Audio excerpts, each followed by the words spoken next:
I'm Wolfgang Cramer. I'm a geographer and plant ecologist. I spare you the different steps I've made in my career, but I've worked in Sweden and Norway and Germany, and since 2011 in France, in Aix-en-Provence. And since last April, I'm retired. I have an emeritus position with the CNRS, and I'm very happy about that. I'm also part of the organizing committee. And my work life has been characterized very much by the IPCC. There are basically 30 years of involvement in different roles in the IPCC, but not in the current assessment, because I thought it was time to leave space for others. To introduce to you why are people looking at stratospheric radiation management or solar radiation management is very simply that climate change is there, and you know it. You don't need to come to Oslo to be told about it, but I want to say a few things that you may not know and that you may not realize, and that are not really giving us much more hope, because essentially climate change is not slowing down at the moment. It's rather accelerating. There are different ways to look at it, but if you look at the last 50 years, for example, you have a rate of global warming of 0.19 degrees centigrade per decade, and if you look at it for the last 15 years, some people question the statistics about that, but roughly you see that there's an acceleration up to 0.3 degrees per decade, and there are some indicators that are even more worrying, and I'm not going to go through all of them, but this is the one that I've been mostly interested in through my career, and that's the sea level rise. Basically, in this comparison published now over a year ago, they have noticed that since 1992, basically the rate of sea level rise has doubled. And if you look at the most recent numbers, then we are approaching 0.5 millimeters per year. You can easily calculate what that means for any coast of the world, but essentially also is an indicator for the overall systems change that we are seeing. And you all know that, and again, there are 100 different ways of illustrating this. I am increasingly using this map from the last IPCC Working Group 2 report, which is basically saying that at the moment we have somewhere around 3.5 billion people who live in hotspots of high vulnerability. And any of those changes, if it's sea level rise or hot extremes or droughts or what have you, they're going to affect this number, and they're going to affect those people that are living in these conditions. And as a last mini word to say about this map, there are these blue dots on it. What do the blue dots say is that it's, of course, the global south that is most hit by these vulnerability issues, but not only. There are people in difficult situations, disfavored situations everywhere in the world, including the rich countries, and they are basically symbolized by a big table that those blue dots are pointing you to. So the crisis is generic, and there's no single indicator at the moment that is indicating us that the crisis is slowing down, or the trends that drive us into the crisis. So as we are beginning to talk about something that is being used in IPCC and other circles more and more, the word overshoot. That clearly we're not making the Paris Agreement goals, not the 1.5 for sure, and certainly not the 2 degrees either. So now the buzzword is overshoot, that yes, we will go over a little bit, but then with all these marvelous things that we will then put in place, we will come back down.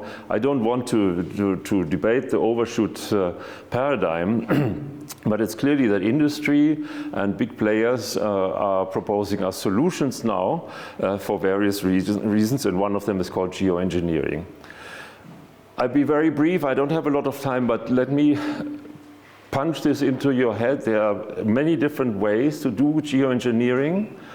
and they have different characteristics, physical and social and economic characteristics, and I'm only going to talk about one, and that is solar radiation modification.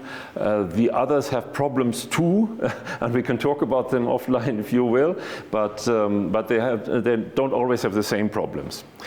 So solar radiation modification means essentially doing something so that we get less solar radiation into the system and therefore less global warming.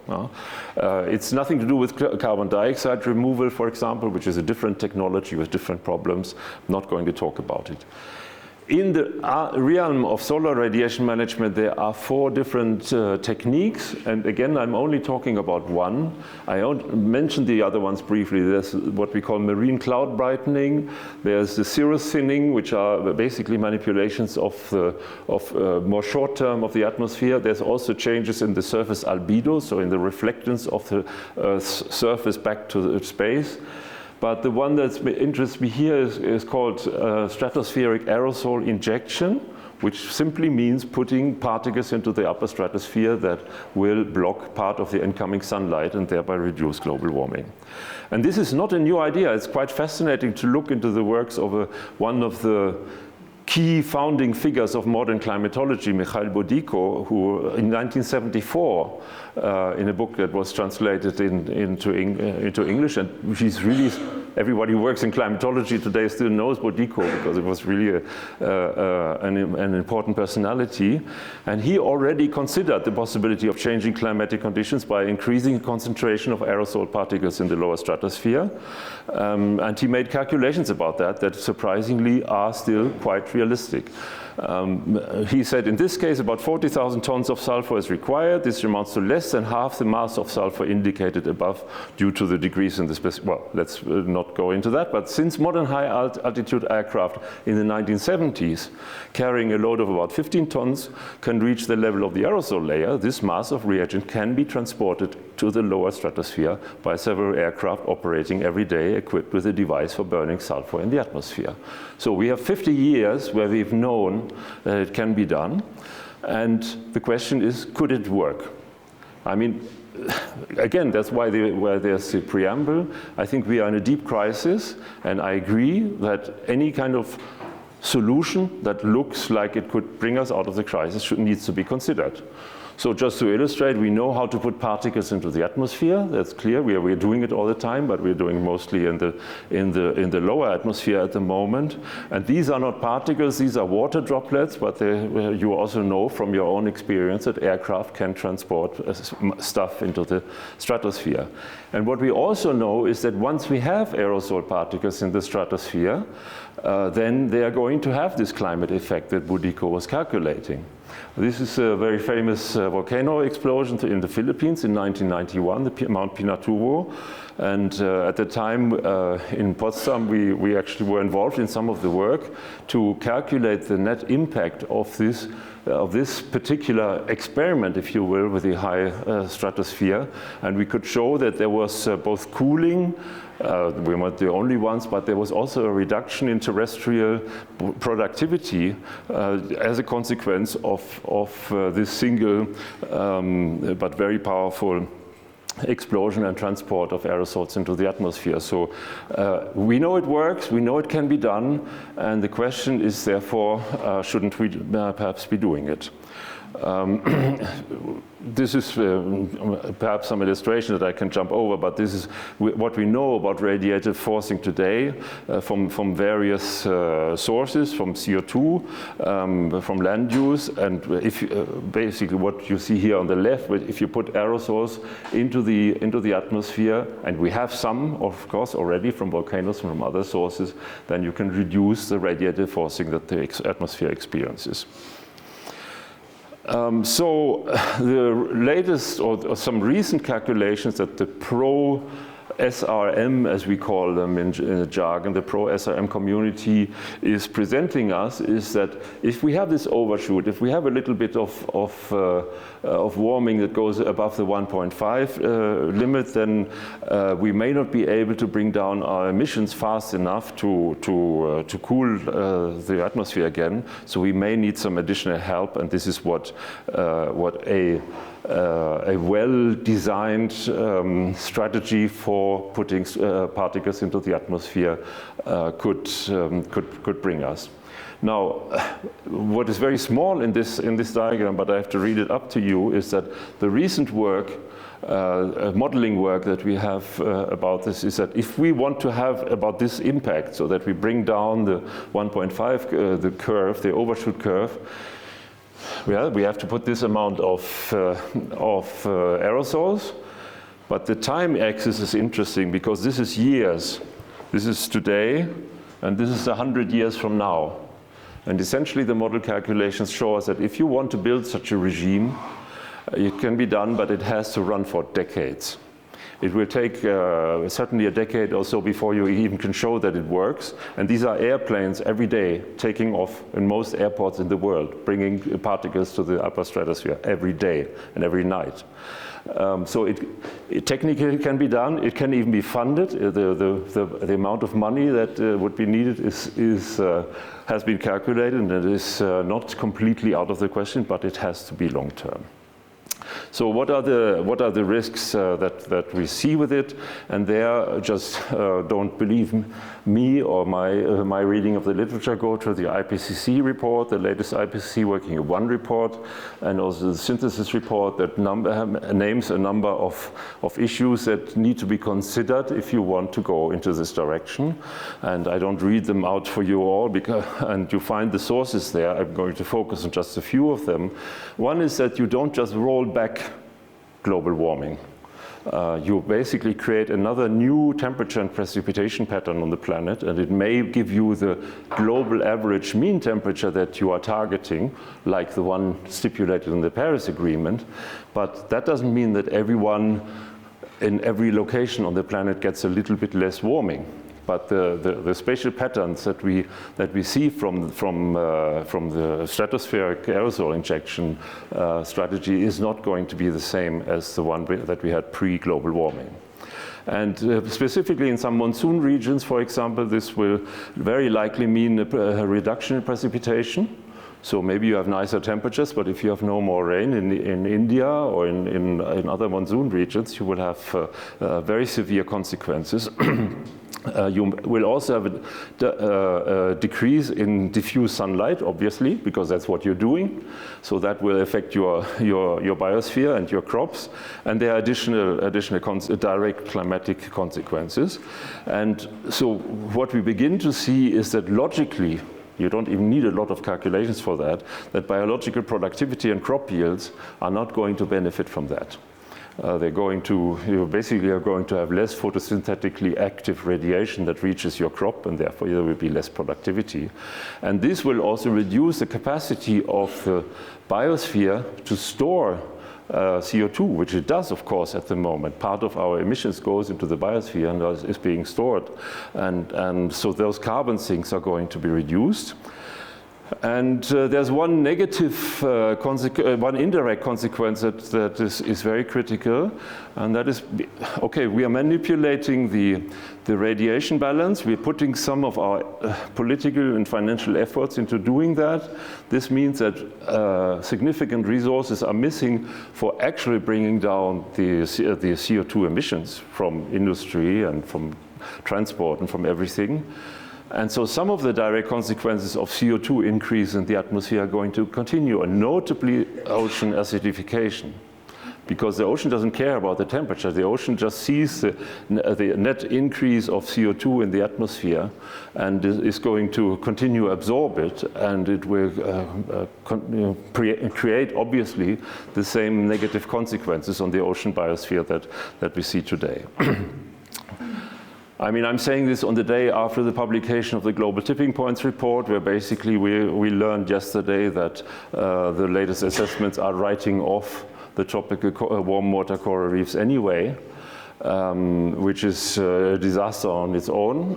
But all I want to say here is that with SRM being deployed, you may get a little bit lower overall temperature, but you're not taking away any of the pressures from the ocean, because the ocean pressure is to a large extent from acidification. Yeah, I've talked already about the spatial pattern. This is an illustration of that. This is a model experiment where the upper panel shows the degree of cooling that you would get from a significant reduction in CO2 emissions as opposed to the present. It's a little bit the inverse, of course, of the current global warming. It's the strongest in the high northern latitudes, and it's more in the interior of the continents than on the ocean. But if you do the same, if you don't reduce CO2, but if you put aerosols into the stratosphere, you do not get the same pattern. It looks a little bit the same, but if you look more in the details, it's not the same pattern. So some regions are going to be winners and some regions are going to be losers in terms of temperature already. But where it gets really complicated is with the precipitation patterns, which I've already mentioned, is that, that if you cool the planet by reducing atmospheric greenhouse gases directly, you will see some changes in rainfall patterns, partly back to what was there previously. And you see a large uncertainty also. All the diagonal dashes are basically uncertainties. And those are not uncertainties that go away with a little bit more research. They are part of the chaotic nature of the atmospheric system. But essentially, if you deploy SRM, you will have uncertainty basically over the entire planet. And sometimes uncertainty is even worse than some kind of negative trend, because you cannot prepare, you cannot adapt, you cannot compensate for any of this. Yeah, I leave about this this issue of detectability. I already mentioned this. There are some studies that show that once you start flying those airplanes, you will need to do it for about 10 years before you can demonstrate physically from the observations that it is having an impact. And so this long-term perspective is a factor that most of the proponents currently leave out. They say, yes, we have to organize ourselves some way that maybe for 100 years we can do it. But it also means an intergenerational issue that if we vote for this today, it means that our grandchildren, they don't have any options. They are sitting there in a situation where they have to produce a world economy that can deliver this service. And then there's the issue of what is called the termination shock, which is basically the assumption or the hypothesis that you have started your scheme, and maybe it has been running 20 years based on strong international agreements and a lot of goodwill. And then through some either democratic or non-democratic process, some government changes position in this regard, as we've seen a couple of times recently on major international issues. And if that government basically decides, no, we're not going to have this anymore, either because we don't want to or because we cannot pay for it, essentially you have termination. Suddenly the program stops. And to put it in simplified terms, if you do that, if one day those airplanes are not starting to fly anymore, your consequence is that within some very few years you get all the global warming back that you have been avoiding for 20 or 30 years for the duration of the program, because the aerosol particles are going to settle and you're basically going back to the pre-aerosol radiation balance of the atmosphere with high levels of CO2 and so on. So the sudden termination has been recognized by all authors, including a recent Academy of the Sciences report here in France, as one of the major obstacles. And of course, if Arti was here, she would translate that into the governance issue. She would be more eloquent than me to explain why it is unthinkable at the moment, if I can use my terms for that, to imagine a global agreement between some kind of governance structures around the planet to avoid the termination shock, to guarantee the duration of a program of 100 or 150 years that is based on the constant application of technology. So the governance issues are very significant, and some authors say arguably the biggest difficulties of the deployment. There is no such thing as international cooperation that would guarantee it, and it would create a new intergenerational issue that we have not even been imagining so far. So there's there are significant ethical risks beyond the economic and the technical risks. And some parts of industry are beginning to see this. There are reports, for example, from the insurance industry, where they say that they cannot really imagine how you would insure any assets somewhere in the economy against the risk of this termination shock. I mean, how would you calculate your premium for the guarantee of some functioning of some, even in a rich country, if you do not know whether some kind of Putin Jr. or some kind of what have you, decides from one day to the other that they're going to not continue this program, or else if you have some kind of international conflict or other reason that doesn't allow this to be continued. So I'm going to read in closing this one section from the last IPCC report, because I think it explains the ethical considerations better than I can do. There's basically more explicitly the consideration of inequality and participation and inclusion of vulnerable countries and marginalized social groups. And those are including the desire or the call to stop actually even research about these matters. That is what the SGNUA is about. There's recognition that the research on SRM has been conducted predominantly by a relatively small number of experts in the global north, and that more can be done to enable participation from diverse peoples and geographies in setting research agendas, as we discuss on any topic here. It's not specific to SRM. And that research with initial efforts to this effect is noting unequal power relations in participation. You could say this, yes, you could say this and conclude the power relations will influence the research governance, but really, if you ask me, it's simpler than that. There is no model that I can imagine how you could have a participative approach to solar radiation management, because it will require very large amounts of resources, and it would require a very centralized, basically some form of eco-dictatorship where you would have some institution somehow that just enforces the carrying out of this program. You cannot have a way to manipulate the stratosphere with a participative approach.